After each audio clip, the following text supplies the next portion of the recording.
शेतकरी मित्रांनो नमस्कार. तुम्ही पाहताय ग्रेट महाराष्ट्र चॅनल. तर मंडळी, महाराष्ट्रातले आम्ही बरेच म्हैस पालनाविषयीचे जे गोटे असतात त्या गोट्यावर जाऊन व्हिडिओ बनवत असतो. तुम्ही प्रत्येक व्हिडिओला रिस्पॉन्स देता, त्याबद्दल तुमचं खूप खूप धन्यवाद. मी आता आहे वाईमध्ये. वाईपासून जवळ असलेल्या 8 किलोमीटर अंतरावर एक गोठा आहे. तिथं म्हशीचा गोठा आहे, पूर्णपणे मुरा म्हशी आहेत. त्यालगतच त्याला जोडून त्यांनी मुक्त गोठा पण केला आहे. तर ह्या भागात हा व्यवसाय त्यांनी कसा यशस्वी केला त्याबद्दल आपण ह्या व्हिडिओमध्ये माहिती बघूया. तर हा व्हिडिओ तुम्ही पूर्णपणे बघा आणि तुम्ही जर चॅनलवर नवीन असाल चॅनल सबस्क्राईब करा. सर नमस्कार. नमस्कार. त्याचं नाव आणि पत्ता सांगा. माझं नाव विशाल गुलाबराव पोळ. हं, पत्ता मुक्काम पोस्ट व्याळे कॉलनी, हं, तालुका वाई आणि जिल्हा सातारा. बरं. आपल्या गोट्यामध्ये आता किती जनावर आहेत सगळी मग? सर्व मिळून जवळपास 50 जनावरे आहेत. बरं. त्यामध्ये किती म्हशी आहेत? 30 म्हशी आणि 15-20 बछडे आहेत. बरं. आणि ह्या गोट्याची सुरुवात कधी झाली आणि ह्या व्यवसाय करण्याचं कसं काय ठरवलं तुम्ही मग? नाही, सुरुवातीला मी एक प्रायव्हेट कंपनीमध्ये कामाला होतो मी. बरं. पण आपली घरची जास्त जमीन असल्यामुळं माझ्या डोक्यात विचार आला हं, की म्हैस पालन करावे म्हणून. हं, हं, मग कोरोनाच्या काळामध्ये मी स्टार्टिंगला 2 म्हशी आणल्या हं. आणि तिथून सुरुवात झाली आपली. ओके. म्हणजे कोरोनापासून हे चालू झालेला हो, व्यवसाय. हो. त्यावेळेस किती आणल्या होत्या म्हशी? सुरुवातीला 2 म्हशी आणल्या होत्या लोकलच्या बाजारातून. म्हणजे 2 म्हशीपासून तुम्ही हे सगळं केलेलं आहे? हो. बरं. आता सध्या ज्या म्हशी आणलेल्या आहेत तुम्ही त्यातल्या ह्यांच्याकडून किती आणल्यात? महावीर सरांकडून आपण 14 म्हशी आणि एक रेडा, अशा टोटल 15 जनावरं आणलीत आपण. बरं. कसा आहे व्यवहार यांचा? हा व्यवहार एकदम चांगला आणि स्वच्छ व्यवहार आहे त्यांचा.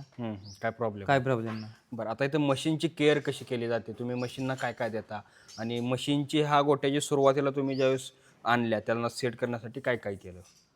आपल्याकडं आता सध्या ज्याला हिरवी वैरण स्वतःचीच आहे हं. आणि सुका चारा हं, म्हणजे गव्हाचा भुसा हा स्वतःचाच आहे. हं, आणि खुराकमध्ये आम्ही सरकी देतो, हं, हरभरा चुनी देतो आणि गोळीपेंड देतो हं. आणि मिनरल मिक्सचर असं देतो. मिनरल मिक्सचर कंटिन्यू असतं आपलं. बरं. आता तुम्ही ह्या मशीनसाठी वेगळं काय केलं का? म्हशी आल्यानंतर सेट करण्यासाठी किंवा त्यांनी सेट करून दिला, कसं केलं नक्की? नाही, त्यांच्या मशीनसोबत त्यांचे 2 भैया आले होते हं, आणि त्यांनी सगळ्या म्हशी एक 8-10 दिवस इथं राहून सगळ्या म्हशी सेट करून दिल्या. दुधावरती आणून दिल्या पूर्णपणे. हं. त्यानुसार आपण मग खुराक वगैरे चालू ठेवलं त्यांना. ओके. महावीर जी कैसे हो? नमस्कार सर जी, बहुत अच्छे हैं सर जी। अभी कैसा चल रहा है आपका? अभी बहुत अच्छा चल रहा है सर जी, और सर का गोटा देख के और भी खुशी मिली है। हम्म, इसने मुक्त गोटा भी तैयार किया हुआ है, वहाँ के सामने भैंस खड़ी है मुक्त गोटे में। इधर दूध वाली भैंस है और गाभिन भैंस है उधर। और आगे बच्चे भी बहुत अच्छे तैयार कर रहे हैं, ओके बच्चों का भी केयर है। ओके. जो बच्चे तैयार किए वो अलग से एफडी तैयार हो रही है सर। हाँ हाँ. तो अभी क्या रेट चल रहा है बपेलो? अभी नॉर्मल रेट ही चल रहा है सर जी, अभी ज्यादा रेट नहीं है, नॉर्मल रेट। अभी अच्छा रेट चल रहा है, अभी गाड़ी आ रही है बरोबर। ओके. आता ह्या म्हशी ज्या तुम्ही सिलेक्ट करायला तिकडे गेला तर कशा सिलेक्शन केला आणि कशा तुम्ही त्या बघत होता किंवा कोण नवीन व्यावसायिक जाणार असेल त्यांना तुमचा काय सल्ला असेल? म्हशी खरेदी करताना कोणती काळजी घेतली पाहिजे? नाही, ज्यावेळेस आपण महावीर सरांकडे गेलो हम्म, त्यावेळेस त्यांनी तिथं आपल्याला प्रत्येक गावोगाव फिरवून त्यांनी आपल्याला म्हशी दाखवल्या हम्म, हम्म, आणि जी आपल्याला म्हस पसंत पडली तीच त्यांनी आपल्याला घेऊन दिली. हम्म, हम्म, आणि जी खराब जर म्हस असेल तर ते सांगायचे बाबा हे म्हस घेऊ नका म्हणून. हम्म. आणि त्यांचा व्यवहार तर एकदम म्हणजे काय काय त्यामध्ये काय हेच नाही, विषयच नाही म्हणजे व्यवहार त्यांचा. म्हशी बघताना तुम्ही काय काय बघता? त्या म्हशीकडे काय असलं पाहिजे? ती चांगली म्हैस दूध देणारी अशी कसं ओळखायची? म्हस पातळ काती असली पाहिजे. म्हशीच्या चारी सडामध्ये असा 4 बोटाचा गॅप असला पाहिजे. हम्म, म्हशीची शिंग, हम्म, म्हशीची चमक हम्म. असं म्हशी ठेवून चांगली असली पाहिजे. ओके. आणि म्हशीच्या कासावरती शिरा असल्या पाहिजे त्याच्या. हां हां. म्हणजे त्यानुसार हां, त्यानुसार आपल्याला कळतं की बाबा ही म्हस जास्त दूध देणार आहे म्हणून. आता आपल्या गोट्यात सगळ्यात जास्त दूध देणारी म्हैस किती लिटरची आहे? आपल्या गोट्यामध्ये आता सगळ्यात जास्त दूध देणाऱ्या म्हशी एक 16 लिटरची आहे आपल्याजवळ. 16 लिटर. हां. बरं.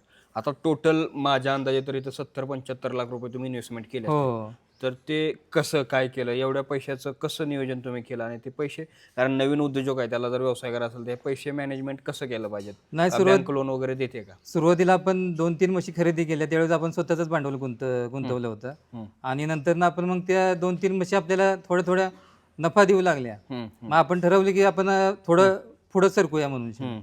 बरोबर. मग त्या पहिलं नंतर मग पुढं आम्ही 10 म्हशी आणल्या अण्णासाहेब पाटील महामंडळाच्या माध्यमातून. सातारा जिल्हा मध्यवर्ती इथं आमची बँक आहे. बरं बरं त्यामधून आम्ही 10 लाखाचं प्रथम कर्ज काढलं. बरं. हां. आणि प्रथम मग थोडा आपण दुसरीकडून लॉट आणला कर्नालमधून. त्यावेळेस आपले महावीर सरांची ओळख नव्हती बरं. हां कोरोनाच्या काळामध्ये. हां हां. आणि पहिला लॉट तिथून आणला आणि मग नंतर ना मग आता हे दुसरा परत लॉट जो आम्ही आणलाय 15 म्हशींचा हा महावीर सरांकडून आणला ओके. त्यामध्ये हां हां आणि त्या लॉटपेक्षा हा आपला महावीर सरांचा लॉट एकदम मस्त बेस्ट लागला आपल्याला. चांगला लागला. हा. ओके. म्हणजे आणि आता हे दुसरं जे कर्ज काढलंय आम्ही 30 लाखाचं काढलंय. हां ही पण अण्णासाहेब पाटील महामंडळामधून काढलेलं आहे. फक्त हे पहिलं काढलं होतं ते माझ्या नावावर काढलं होतं आणि दुसरं हे आईच्या नावावरती काढले आता हे कर्ज. ओके. आणि हा व्यवसाय सगळे तुमच्या घरचे बघतात का? हो, सगळे आम्ही म्हणजे माझा भाऊ, माझी बायको, भावाची बायको, आई, आम्ही 5 जण सर्वजण यामध्ये लक्ष घालून प्रॉपर म्हणजे हाच आम्ही व्यवसाय करतो. ओके. आता सगळ्यात महत्त्वाचा प्रश्न आहे, हा व्यवसाय खरंच परवडतो का? एवढे इन्व्हेस्टमेंट केले त्यानुसार. साहेब कसं आहे माहिती आहे का, हा परवडतो म्हणून तर आम्ही आता इथपर्यंत पोहोचलोय ना, स्टेप बाय स्टेप. बरोबर. जर परवडत नसतं तर आम्ही दुसरं सेकंड 30 लाखाचं कर्ज काढलं नसतं आम्ही. हां यामध्ये गुंतवलं. हा, बरोबर. तिथंच थांबलो असतो ना आम्ही, परवडत नसतं तर. बरं. आता तुम्ही मुक्त गोठा बांधलाय तर त्या मुक्त गोठ्यामध्ये ह्या म्हशी सूट होतात का? ती आयडिया कशी आली आणि मुक्त गोठ्याचे फायदे काय काय जाणवले? नाही, मी असं महाराष्ट्रामध्ये आपल्या बऱ्याच गोट्यांना व्हिजिट दिली आणि हरियाणामध्ये पण बघितले. तर जेवढा मुक्त गोठा असेल तेवढा आपल्याला फायदा होतो. म्हणजे बरं. हां गाभण राहण्यामध्ये, दूध देण्यामध्ये, त्यांचं म्हणजे शरीर व्यवस्थित राहण्यामध्ये सगळ्या मध्ये फायदा होतो आपल्याला. बरं. मग त्यामध्ये मला संकल्पना आली आणि मग मुक्त गोठा मी आता 2 वर्ष झालं चालू केलाय मुक्त गोठा. बरं. पण ह्या म्हशी त्या ह्याच्यामध्ये सूट होतात का? हा, मस्त एकदम सूट होतात. तब्येत वगैरे म्हशींची चांगली राहते. मारत स्कोर वगैरे वगैरे, नाही हा. एकमेकाला काय? नाही ना, अजिबात मारत नाहीत. म्हणजे हा. गायीसारखं ते सेट होतं मला. हो. बरं. त्यामुळे फायदा काय काय जाणवला मग? मुक्त गोठ्याचा फायदा काय? गाभण टायमिंग मध्ये राहतात, दुधामध्ये वाढ होते आणि त्यांची शरीर यष्टी चांगली राहते. बरं बरं. चारा जास्त खातात. चारा जास्त खातात, पाणी जास्त पितात. ज्या वेळेस पाहिजे त्यावेळेस त्यांनी 24 तास पाणी अवेलेबल असतं आपल्या. ओके. बरं. आता मुक्त गोठ्याचा हा झाला विषय, पण आता ह्या मुक्त गोठ्यामध्ये जे पावसामध्ये त्याचं शेण वगैरे ते कसं काळजी करतात, त्याची कसे ते शेण काढतात? नाही, पावसामध्ये आपण 3 महिने सध्याच्याला सोडत नाही आपण. 3 महिने आमच्याकडे पावसाळा असतो, 3-3.5 महिने पावसाळा असतो. पावसाळ्यात फक्त आम्ही आतमध्ये बांधतो. आम्हाला आता ते पण करायचं आहे. पावसाळ्यामध्ये पण आम्ही थोडा तिथे शेड वगैरे करणार आहे, जेणेकरून वर्षभर आपल्या म्हशी बाहेर राहतील मुक्त गोठ्यामध्ये. आता सध्याच्याला आपल्या 8-9 महिनेच वर्षातल्या मुक्त गोठ्यामध्ये असतात. बरं. आता हे बंदिस्त गोठा जो तुम्ही बांधलेला आहे, तो कसं नियोजन केलं त्याचं, त्याचे जे स्ट्रक्चर आहे किंवा बांधण्यासाठी किती खर्च आला, कसं कसं बांधलं मग? जे ह्या गोठा बांधण्यासाठी आपल्याला जवळपास 12 ते 13 लाख रुपये खर्च आलेला आहे आणि हा आपला 36 म्हशींचा गोठा बनवलेला आहे आम्ही. 36 म्हशी. हा. बरं. हां. किती बाय किती जागा आहे मग ह्यासाठी? आता ही जवळजवळ 54 बाय 65 जागा आहे. 54 बाय 65. बरं. म्हणजे सगळा तुम्ही ह्याला 10 ते 12 लाख रुपये खर्च आला? हो. ओके. त्यात किती 36 म्हशी बसतात? 36 म्हशी बसू शकतात आराम. आणि ती गव्हाणीची उंची वगैरे कशी ठरवली, म्हणजे त्यात काय? नाही, आपण पूर्ण म्हणजे जेवढे गोटे आहेत चांगले महाराष्ट्रामध्ये त्यांना व्हिजिट दिली, आपण त्यांची पाहणी केली आणि त्यानुसार आपण गोठा बांधणी केलेली आहे. ओके. आता ह्या म्हशी जेवढ्या दूध देतात आपल्या गोठ्यामध्ये, म्हणजे इथं तर तशा तुम्ही तिकडे बघितले होते तिथं तेवढ्यात दिलं का? म्हणजे कसं इथं तेवढं देतात तिथं पण काय त्यामध्ये डिफरन्स जाणवला का? म्हणजे तुम्ही जास्त खरेदी करताना तिथं दूध पिऊनच बघितलं असेल ना? हो. तर काय जाणवलं का नक्की त्यामध्ये डिफरन्स म्हणजे कसं आहे, आता तिथं जर म्हशी दूध देतात जेवढ्या 13 लिटर देऊ द्या, 14 लिटर देऊ द्या, 16 लिटर देऊ द्या, तेवढ्या लिटर आपल्या इथं पण पिळतात.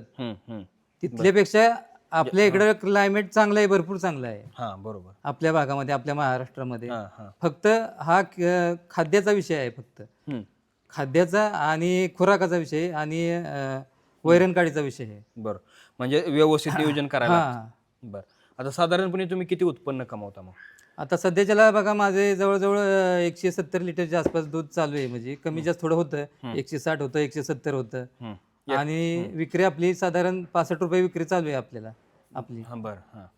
मग साधारणपणे किती महिन्याला तुम्ही कमवता यातून मग? जवळपास 3-3.5 लाख रुपये आपल्याला उत्पन्न येतंय आणि खर्च वजा जाता आपल्या जवळपास 1-1.25 लाखापर्यंत आपल्याला निव्वळ नफा शिल्लक राहतोय आपल्याला. ओके. मग ते आलेले जे इन्व्हेस्टमेंट आहे, म्हणजे आलेला जो नफा आहे तो इन्व्हेस्टमेंट ह्यातच करता की तो काय नक्की त्याचं काय केलं? नाही, आपले आता थोडंफार लोन वगैरे आहे ना अण्णासाहेब पाटील महामंडळाचं, मग त्यातून आपल्याला आमच्यानं फायदा थोडाफार राहतो. म्हणजे थोडाफार म्हणजे आपलं 50-60 हजार रुपये राहतात. म्हणजे तुम्ही म्हणजे आपला जर तसा आपण फायदा बघितला आपला तर 1.25 लाख रुपये आपले निव्वळ उत्पन्न आहे. बरोबर आहे. मग निव्वळ उत्पन्न ते आलेले तुम्ही हप्ते वगैरे देऊन परत बाकी तुम्हाला ठेवता. हो. बरं. आता चारा पाण्याचं जे नियोजन, स्टॉक वगैरे तुम्ही कुठून करता, काय करता?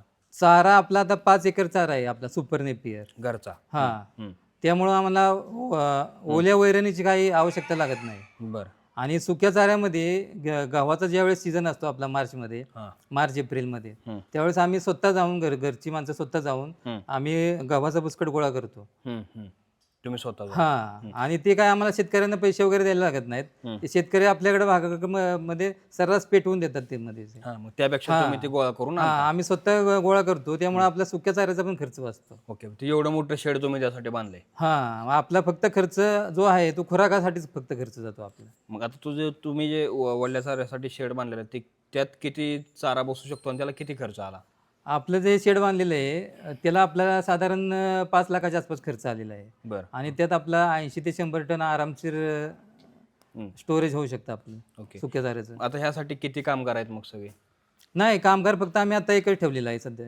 बरं. हां, आम्हाला कामगाराची गरज लागत नाही. आता 30 म्हशी आहेत आपल्याजवळ. बरं. तर 15 म्हशींसाठी आपण एक बया ठेवलेला आहे आणि 15 म्हशी आपण घरगुती हँडल करतो.